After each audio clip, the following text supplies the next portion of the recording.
आइए, जैसा हमने वादा किया था कि हम अगले एपिसोड में और भी रोचक समाचार प्रस्तुत करेंगे। अब तो रोचक समाचारों की भरमार हो गई, इतनी भरमार हो गई कि हद से ज़्यादा। मोदी जी आज भाषण देने वाले थे 5 बजे। वो आए, सदन में शोरगुल हो रहा था और जैसा समाचार आया कि महिला सांसदों ने मोदी जी को घेर लिया, हंगामा चला। जो मोदी जी के खास जो संरक्षक ओम बिरला है ना, वो भी ठीक नहीं संभाल पाए और सदन को स्थगित कर दिया। अब कल 11 बजे मोदी जी संसद में भाषण देंगे। अब कौन सा भाषण देंगे, कैसा देंगे, हमें पता है। अब उनको तो अवसर मिल गया कि अब वह है ना कोई नया इवेंट लेकर आएंगे, नया इवेंट प्रस्तुत करेंगे, फिर हंगामा होगा। और शायद हो सकता है कि कल भी 11 बजे भी मोदी जी भाषण नहीं दे सके। अब तो मामला बड़ा गड़बड़ हो गया है, पूरा गड़बड़ हो गया। नरवणे की किताब को लेकर नाजी सरकार बिल्कुल घुटने पे आ गई है, उसका झूठ पकड़ा गया, सब कुछ हो गया। और निशिकांत दुबे ने संसद में आज जो बात कही ना लोकसभा में, वो भी हंसी का पात्र बन गई। और ओम बिरला ने किस प्रकार का पक्षपात किया, ये भी सारा उजागर हो गया, खत्म हो गया काम। अब देखते हैं कल संसद में 11 बजे क्या होगा। मामला तो बड़ा विचित्र हो गया। आइए अब यहाँ पर बात करते हैं। अब एक बात बहुत स्पष्ट हो गई कि ओम बिरला पर भी महाभियोग चलेगा और ज्ञानेश कुमार पर भी महाभियोग चलेगा। सब पूरी तैयारी हो चुकी है, अब इनका पद पर रहना बहुत मुश्किल है। मामला बड़ा रोचक हो गया। अब यहाँ पर ममता ने तो चुनाव आयोग की धज्जियां उड़ा दी। ज्ञानेश कुमार और जो चुनाव आयोग के वकील, वो भी जवाब नहीं दे पाए कि आज जो बंगाल की मुख्यमंत्री है ना, वो एक घायल शेरनी है और वह बड़े आक्रामक रूप में नजर आ रही है। बंग भवन को जो दिल्ली पुलिस घेरना चाहती थी, बंगाल पुलिस बुला ली, वहां से दिल्ली पुलिस, अमित शाह की पुलिस भागने लगी। अब वो गई, काम से गई। और आज ममता ने तो सुप्रीम कोर्ट में बड़ा जोरदार प्रस्तुति दी। अब ज्ञानेश कुमार की धज्जियां उड़ा दी। सुप्रीम कोर्ट सीजेआई ने कुछ सवाल किए तो उसका भी ममता ने दबंगता से जवाब दिया, सारे सत्य रख दिए, तथ्य रख दिए। अब मामला बड़ा विचित्र हो गया। कपिल सिब्बल भी खड़े हो रहे, किसी को विश्वास नहीं हो रहा था कि ममता इस प्रकार सुप्रीम कोर्ट में सीजेआई के सामने अपने सत्य प्रस्तुत करेगी। अरे जो सत्य वो तो सत्य है ना, सत्य प्रस्तुत करने में डर का है का? कर दिया ममता ने। जब सीजेआई ने देख लिया कि अरे ये तो मामला बड़ा विचित्र होता जा रहा है, तो उन्होंने चुनाव आयोग को नोटिस जारी कर दिया। अब चुनाव आयोग को जो नोटिस जारी हुआ तो वो जवाब के लिए चुनाव आयोग समय मांगने लगे। इस आप 15 दिन का समय दे दीजिए। सीजेआई ने बोला कि हमने आपको पहले इतना समय देखा है, आपने जवाब नहीं दिया, अब हम आपको सिर्फ 3-4 दिन का समय दे रहे हैं। सोमवार को किसी भी हालत में मेरी अदालत में आपके जवाब आना चाहिए। अब मामला बड़ा रोचक हो गया। अब तो क्या जवाब देंगे? ममता ने तो साक्ष्य प्रस्तुत कर दिए, जिंदा लोगों को मृत बता दिया, वो सब पे सब खड़े प्रस्तुत किया। कोई सुप्रीम कोर्ट भी अंधा थोड़ी है, धत्ता थोड़ी है, उसके सामने सब तथ्य आ रहे। ये वो बड़ा विचित्र खेल हो रहा है। अभी चुनाव आयोग फंस गया, इधर ज्ञानेश कुमार भी बुरी तरह से फंस गए, जिसकी भी अब कोई सीमा नहीं। और अब मोदी जी जो अमेरिका से डील हुई ना, उस मामले में भी फंसते नजर आ रहे हैं। अमेरिका की कृषि मंत्री ने जो डील के सारे जो फैक्ट रखे ना, उसमें किसानों का भी मामला है और रूस से तेल न खरीदने वाले की भी बात है। तो जब ये संधि हो गई और आप फिर भी पलट रहो, ये कैसे हो गया और ये कैसे संभव है? और एक बात है, वहाँ पर जो पीयूष गोयल जो गए थे, जिन्होंने ये जो व्यापार संधि का जो प्रारूप तैयार करवा था ना, वो भी संसद में बोलने गए तो कुछ बोलने ही नहीं पाए कि क्या क्या पॉइंट है, किस किस बिंदु पर संधि, कुछ भी नहीं बोल रहे। अरे मामला विचित्र है, जब आपने संधि करवाई है, आप गए थे तो आपको तो सारे बिंदु पता होना चाहिए ना, वो भी नहीं रख सके क्योंकि अनेक काले बिंदु संधि में है, व्यापार समझौते में है, इस कारण बोल नहीं सकते। अब कल मोदी जी आएंगे, वे एक तो किताब के मामले में फंसे हुए हैं पूरे, उनकी पूरी भाजपा की किरकिरी हो गई। राहुल गांधी ने वो सत्य भी प्रस्तुत कर दिया, किताब की भी प्रस्तुत कर दी। नरवरे जी भी राहुल गांधी के समर्थन में खड़े हो गए। अब भाजपा ने योजना बनाई है कि अरे पब्लिशर ने तो किताब पब्लिश कर दी, अब इसको बाजार से गायब करो। तो वो बाजार से भी गायब करने की प्रक्रिया अपनाएंगे, देखते हैं कि कितनी किताबें गायब करते हैं। मगर राहुल गांधी ने तो संसद में वो किताब प्रस्तुत कर दी। अब पंडित जवाहरलाल नेहरू के बारे में और इंदिरा गांधी के बारे में निशिकांत दुबे ने जो तथ्यहीन आरोप लगाए ना, उस पर भी अब हंगामा होगा। कल मोदी जी से पूछा जाएगा कि ये क्या नाटक है, एप्रिल 5 में उनका नाम आया, उनके सारे कांड आए, इधर सुब्रमण्यम स्वामी ने सीधा हमला कर दिया। अब मोदी जी को समझ में नहीं आ रहा कि मैं क्या करूं क्या न करूं, क्या जवाब दूं।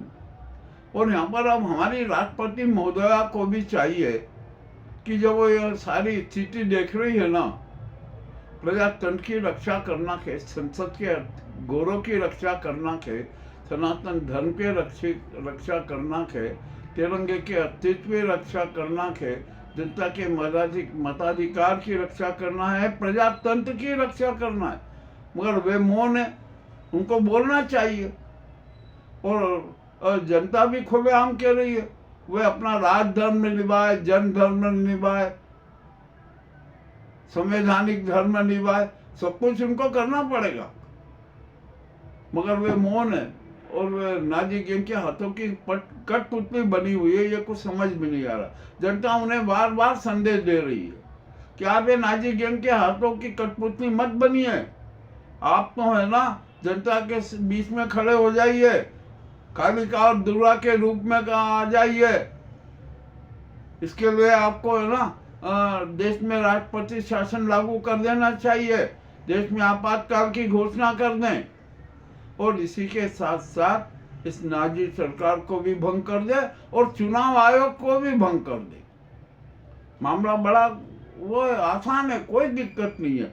अब यहाँ सवाल आएगा कि केयर टेकर पीएम किसको बनाए, तो केयर टेकर पीएम है ना, सेना के किसी भी अफसर को बना दे और वर्तमान सीजीआई है उनको उनका न्यायिक विधि सलाहकार बना दिए। यह राष्ट्रपति जी को कदम उठाना चाहिए, ये जनता का निर्णय है, जनता का संदेश है, जनता का सम्मान तो करना पड़ेगा ना, और करना चाहिए, मगर वो नहीं कर पा रही हैं। क्या कारण है ये तो वो ही जाने। हमने तो जनता की जो बात है वो सब उनके सामने रखी है, प्रस्तुत कर दी। अब उनको चाहिए कि वो क्या निर्णय लेती हैं। यदि वे दुर्गा और कालिका के रूप में आ गई और देश की स्थिति को सुधार दिया ना, तो बहुत अच्छा काम हो जाएगा। अब आरबीआई ने तो एक घोषणा कर दी कि हमारे देश के परिवार है ना आर्थिक तंगी के शिकार हो रहे हैं। ठीक है भाई, हो रहा है, अब आपकी नीति है, क्या किया जाए।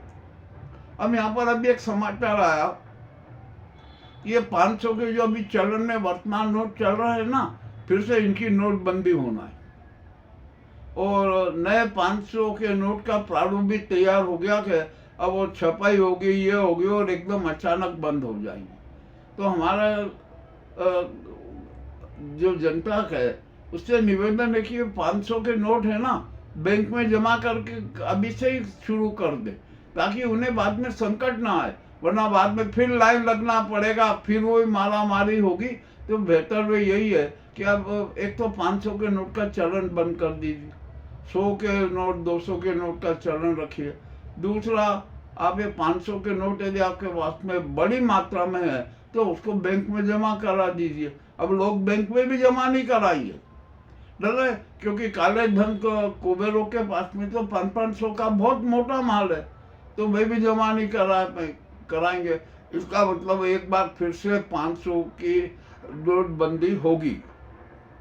जनता बड़ी विचित्र के बार बार क्या हो रहा है, अब क्या किया जाए, नाटक कुछ समझ में नहीं आ रहा है। अब देश की स्थिति तो बड़ी विचित्र हो गई है। देश में बहुआयामी अराजकता फैल चुकी है और अराजकता कैसे दूर होगी कुछ कह नहीं सकते। अब तो 147 करोड़ जनता का भी धैर्य जवाब दे चुका है, वो भी वहां पर जन क्रांति के पथ पर। अब जन क्रांति होगी और ऐसी जन क्रांति होगी कि जिसकी कोई सीमा नहीं। चलिए, अब जो भी होना है वो तो होगा, मगर एक पूरे घटनाक्रम में जो अभी संसद में हुए मोहन भागवत ने चुप्पी साध रखी। क्यों साध रखी है, अभी कुछ का कारण हम सभी जानते हैं, कोई दिक्कत नहीं है। मामला तो बड़ा विचित्र हो गया। अब मणिपुर में राष्ट्रपति शासन समाप्त कर दिया गया, नए सीएम ने शपथ ले ली और अब जो क्या कैसे मंत्रिमंडल का विस्तार होगा इसकी भी रूपरेखा बहुत जल्द 1-2 दिन में सामने आ जाएगी।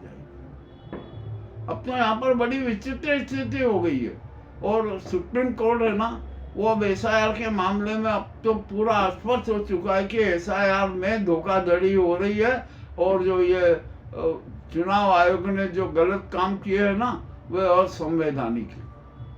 तो अब सुप्रीम कोर्ट भी चुनाव आयोग पर एक्शन लेगा। इन्हें ज्ञानेश कुमार हर तरीफ से फंसे हुए और ज्ञानेश कुमार को फंसाने वाले मोदी और अमित शाह के, इन्होंने अपना सारा नाटक किया और चुनाव आयोग को भाजपा का आईटी सेल बना दिया कि चाहे जहाँ जिसको काट दो, ये कर दो, वो कर दो, सारे सब नाटक किए। ये सत्तावादी नाटक है इनके। अब मामला तो बड़ा विचित्र हो गया और ये हमारी जो सरकार है ना, मोदी सरकार, यह वर्तमान पे तो ध्यान नहीं देती है। सब जो आ गया भविष्य के 2047, अरे भैया अगले पल का भरोसा नहीं और आप 2047 की बात करो, वर्तमान सुधार लो ना। क्या दिक्कत है वर्तमान सुधारने में, परंतु नहीं सुधार रही है क्योंकि अहंकार में झूठबाज हैं, जुमलेबाज हैं, इवेंटबाज हैं। इनको तो नए इवेंट करके जनता को भ्रमित करना है। अब जनता भ्रमित नहीं होगी, यह भी स्पष्ट हो चुका था। अब ये मामला तो बड़ा हो गया। अब कल का इंतजार कीजिए, कल संसद में कौन कौन से बम फूटते हैं, कौन कौन से हंगामे होते हैं। मगर ये बात तो तय है कि ओम बिरला को पद से त्याग पत्र देना पड़ेगा क्योंकि उनका पक्षपाती स्वरूप सामने आ गया। दूसरी तरफ ज्ञानेश कुमार की भी गिरफ्तारी होना है, इसमें भी कोई शंका नहीं है क्योंकि उन्होंने तो प्रजातंत्र जन मताधिकार के साथ खिलवाड़ किया था, उसकी सजा उनको मिलेगी। अब ये जो हमारी स्थिति बड़ी विचित्र है और अमेरिका से जो डील हुई है ना, इसके बारे में भी स्पष्टीकरण होना चाहिए, उसका प्रारूप सदन में रखना चाहिए। क्यों नहीं रखा जा रहा है? अरे जब आपने डील कर ली है तो रखिए सामने, क्या दिक्कत है? जो भी अच्छी है बुरी है, आप में क्या क्या हुआ है वो सारा रखिए, परंतु सरकार रखने के पक्ष में नहीं है क्योंकि यदि उसने डील का जो प्रस्ताव और सारे जो बिंदु सामने रखे ना तो घेरे में आ जाएगी। सरकार को त्याग पत्र देना पड़ेगा। जो टैरिफ 18% हुआ है ना, ये भी बड़ा शातिर खेल है। और भी अनेक मामले हैं, बहुत सारे मामले आए हैं। अब यहाँ पर आइए हम थोड़ी विदेश की बात कर ले। ईरान ने अब्राहम लिंकन पर हमला करने का प्रयास किया, उसने ड्रोन किया, अमेरिका ने ड्रोन मार गिरा। ठीक है, क्या कर सकते हैं? अभी तो और हमले होंगे, अब क्या होगा क्या नहीं होगा ये देखते हैं, क्या रिजल्ट आएगा। परंतु अब ऐसा लग रहा है कि ईरान और अमेरिका के बीच में वार्ता भी संभव है। और परमाणु बम को लेकर, परमाणु शक्ति को लेकर कुछ नई शर्तों के साथ ये चर्चा होने की आशा। अच्छा है भाई, बंद करो ये नरसंहार। क्या मतलब नरसंहार करने से? कुछ भी नहीं होगा। और अब हमारे देश में तो कल 6 तारीख से है ना, महाशिवरात्रि महोत्सव का शुभारंभ होगा, उसका आगाज होगा। जनता शिव भक्ति में डूबेगी और यहाँ पर जो ये राजनीतिक खेल हो रहे हैं ना, ये भी चलते रहेंगे। सोने चांदी के मामले में तो बड़ा विस्तृत खेल हो गया। मैं तो फिर कह रहा हूँ कि सोना है ना 60 से 70 हजार और 80 हजार तक भी आ सकता है। चांदी और डाउन होगी, तो सोने चांदी में निवेश करने से बचे। और मैं तो कह रहा हूँ कि आप सोना चांदी खरीदना है अभी बंद कर दीजिए। अब यहाँ पर हमारे बैंक्स की हालत बहुत खराब हो गई है। अब बैंक ने गोल्ड लोन के नाम पर जितना लोन बांट दिया था ना, अब सोने के भाव डाउन हो गए। और जब सोने के भाव तेज थे तो बैंक ने लालच में आकर और नए लोन दे दिए थे, लोन की वो बढ़ा दी थी। तो अब बैंक भी संकट में आ गई, सोने और चांदी के भाव डाउन हो गए। अब वो सब ग्राहकों से कह रही है कि भाई ये लाइए, आप ये डिफरेंस जमा कराइए। और ऐसे कर्ज धारकों की संख्या देश में 9 करोड़ है। मामला बड़ा गड़बड़ सा नजर आ रहा है। क्या होगा? क्या बैंक दिवालिया हो जाएगी या उसके पास में धन की कमी रहेगी? अभी कुछ भी नहीं कह सकते। और फरवरी माह में 10 दिन तक बैंक बंद रहेगी, ये भी आप ध्यान में रख लीजिए। अपने काम जितनी जल्दी है चालू बैंक में निपटाइए, ठीक है ना। आज के जो हमने अपने वायदे के अनुसार ये दूसरा चरण भी प्रस्तुत किया है, एपिसोड का अति रोचक समाचार का भाग 2 आपको कैसा लगा हमें अवश्य बताएं। और मोहन भागवत जी, अब तो कुछ बोलो, अब तो बोलना पड़ेगा, नहीं बोले तो भी अच्छा नहीं है। और चलिए, अब आदित्यनाथ भी मुसीबत में फंस गए। कोई अयोध्या के महंत थे, उन्होंने घोषणा कर दी कि शंकराचार्य का अयोध्या बैन कर देंगे। अरे आपकी औकात क्या है? आप कैसे बैन कर सकते हो? हमारे देश के नागरिक को और प्रत्येक वर्ग के व्यक्ति को पूरा अधिकार है कि वो देश में कहीं भी जाए, किसी भी मंदिर में जाए, नदियों में, पवित्र सरोवरों में स्नान करे, कोई रोक नहीं सकता। और ये जो नाटक है ना, ये आदित्यनाथ के इशारे पर किया गया है। अब तो इससे शंकराचार्य और भड़केंगे। अभी मुक्तेश्वरानंद का अयोध्या बैंक आप कैसे कर सकते हो? कौन सा अधिकार है आपके पास में? ये सारे नाटक हो रहे हैं और एक छात्र गैंग के नाटक चल रहे हैं। अब सब कुछ हो रहा है। और यहाँ पर हिंदू मुस्लिम की दरार को तो वो चौड़ी करने का प्रयास जारी है, किंतु वो प्रयास भी सब समाप्त होने आते हैं। अब जनता समझ गई है कि जो ये धार्मिक चिंटू है ना, ये अपने राजनीतिक स्वार्थ और अहंकार के लिए सारे नाटक करवा रहे। मामला बड़ा विचित्र है। अरे देश को देश रहने दो भाई, एकता से रहने दो। देश की अखंडता जरूरी है, देश में शांति जरूरी है, देश का सच्चे विकास की जरूरत है। और आप ये क्यों लड़वा? आपका जो लक्ष्य है ना कि देश में खूनी हिंसक गृह युद्ध होना चाहिए, वो भी नहीं होगा। ये धार्मिक चिंटुओं को अब जनता पीटेगी, खुलेआम पीटेगी। ये भी मैं आपको वही से बता रहा हूँ, ठीक है। जो हो रहा है अच्छा हो रहा है। जो आज के अति कड़वे समाचार भाग 2 प्रस्तुत है, आपको कैसे लगे हमें अवश्य बताएं। बहुत बहुत धन्यवाद।